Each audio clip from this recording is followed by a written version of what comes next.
Hola chicos, bienvenidos a prepararlaselectividad.com. Vamos con un nuevo vídeo de biología y en este caso voy a explicaros cómo funcionan las enzimas, ¿de acuerdo?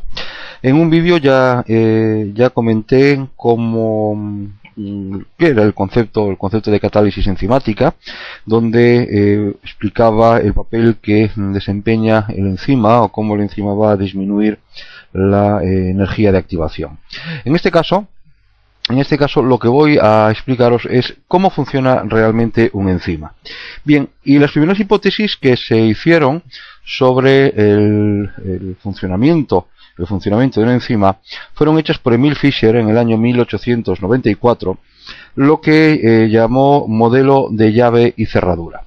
Este modelo sugería que las enzimas eran estructuras rígidas, ¿vale?, similares a una cerradura, mientras que las llaves serían los sustratos. De tal manera que el sustrato primero encajaba, y una vez que encajaba, era cuando después reaccionaba. ¿De acuerdo?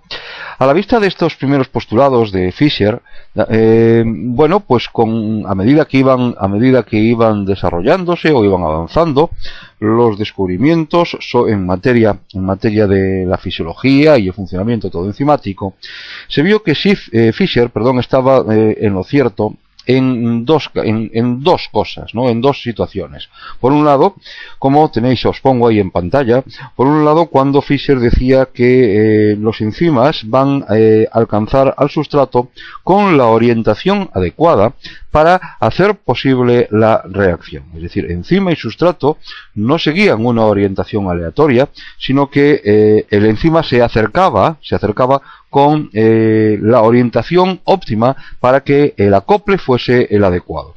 Y después también tenía razón cuando al hacer referencia al término de especificidad, ¿de acuerdo? En el sentido de que cuando hablamos o cuando hacemos referencia a que la mayoría de las enzimas solamente van a catalizar una determinada reacción. Y esto es posible, esta especificidad es posible o está relacionada con la propia geometría, ¿vale?, del lugar donde se produce la unión del enzima al sustrato. ¿De acuerdo? Es decir, son dos conceptos que seguían prevaleciendo en el tiempo, dos conceptos relacionados con la orientación y, por otro lado, con la especificidad. Bueno, pero a medida que continuaban avanzando los estudios sobre el funcionamiento de las enzimas, aparece un nuevo concepto, que es el concepto de centro activo. El centro activo será el lugar por donde el enzima se une al sustrato, ¿vale? Es, en definitiva, el lugar donde se va a producir la catálisis. Pensar que los enzimas son mucho más grandes que los sustratos, son proteínas globulares, es decir, proteínas globulares que tienen, por lo tanto, forma esférica, plegadas y son solubles en agua a diferencia de las fibrosas, ¿vale? Y en las cuales el centro activo se encuentra en una hendidura, ¿vale?, dentro de lo que sería su estructura globular, ¿vale? Entended bien esto. El centro activo, que es el lugar por donde se produce la unión del enzima al sustrato, es como si se encontrase dentro de una hendidura, como estáis viendo ahí en el dibujo que tenéis en pantalla, que se encontraría dentro de lo que sería la estructura de la forma globular de esa proteína, ¿vale?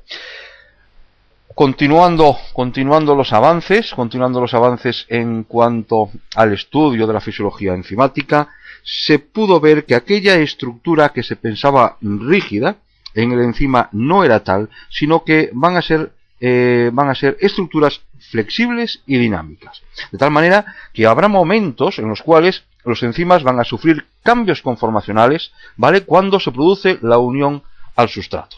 Es decir, la unión enzima-sustrato va a provocar un cambio conformacional en la estructura del enzima, es lo que se conoce como encaje inducido. Ahí tenéis las dos frases, el centro activo, el encaje inducido y dónde se encontraría o cómo se encontraría incluido el centro activo en el interior de la proteína globular que se orientará hacia el sustrato con el fin de llevar a cabo la reacción.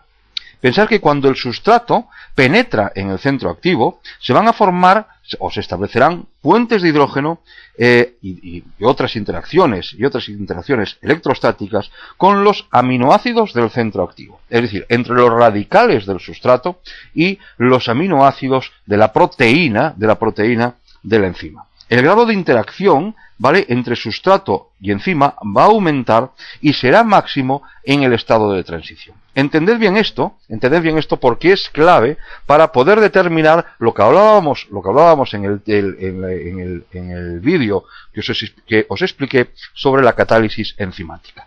Las interacciones que van a producir o que se producirán entre los radicales del sustrato, ¿vale?, y los aminoácidos del centro activo, de la proteína, ¿de acuerdo?, es lo que va a estabilizar el estado de transición.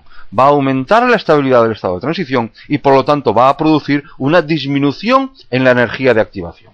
Porque pensar que, tal como decíamos en el vídeo de la catálisis enzimática, ¿vale?, a mayor inestabilidad en el estado de transición, habría por lo tanto una mayor energía de activación. Y si yo quiero disminuir la energía de activación, obligatoriamente voy a tener que aumentar la estabilidad de ese estado. Y esta estabilidad se aumenta, ¿de acuerdo?, debido a las interacciones que se producen por enlaces de tipo de hidrógeno y por otras interacciones electrostáticas entre los aminoácidos de una de las partes y los radicales del sustrato. ¿Está esto bien entendido? Porque esto es clave para entender toda la fisiología y todo el funcionamiento enzimático. Como os estaba diciendo, los radicales van a formar enlaces tipo covalente débil con el sustrato. ¿Y esto qué va a facilitar? La aparición de estos enlaces covalentes va a facilitar que se puedan producir transferencias de grupos de átomos de un sustrato a otro. De la misma manera que en los radicales ácidos y los radicales básicos van a permitir a los sustratos ganar o ceder protones. De esta manera se está produciendo una transferencia de grupos, ¿vale?, que da lugar a la reorientación, a la nueva reorientación y conversión de los sustratos en productos. Pensar que los productos tienen una menor afinidad por el centro activo que los sustratos y por lo tanto, una vez que el producto es formado, evidentemente va a ser liberado por el enzima, que ya está en condiciones de nuevo de captar un nuevo sustrato. ¿Lo habéis entendido? ¿De acuerdo? Porque esto es clave, ¿vale?, para entender la fisiología enzimática. Bien, y ya entonces, para terminar, ahí tenéis el resumen de lo que acabo de deciros. Por un lado, la iniciación, por otro lado, la facilitación del estado de transición y por otro lado, la terminación. Iniciación, que comienza cuando el enzima se orienta, ¿vale?, hacia colocando el lugar activo en la disposición adecuada para que pueda producirse una unión correcta con el sustrato. En segundo punto, hablaríamos de la facilitación del estado de transición, que es cuando se producen las interacciones entre el sustrato y la enzima, interacciones sustrato y enzima que van a provocar un aumento en la estabilidad del estado de transición y por lo tanto una disminución en la energía de activación necesaria para alcanzar ese estado. Y por último, estaríamos hablando de la terminación, ¿de acuerdo?, cuando nos dice que el producto tiene una menor afinidad por el centro activo que el sustrato, por lo tanto el enzima se libera del producto y el enzima ya está nuevamente en condiciones de poder unirse a una molécula de sustrato. ¿Lo habéis entendido? ¿Sí? Bueno, pues me alegro de que así sea. Como siempre, si tenéis alguna duda, por favor, comentádmela. Y gracias por ver los vídeos, ¿vale? Y gracias por estar ahí.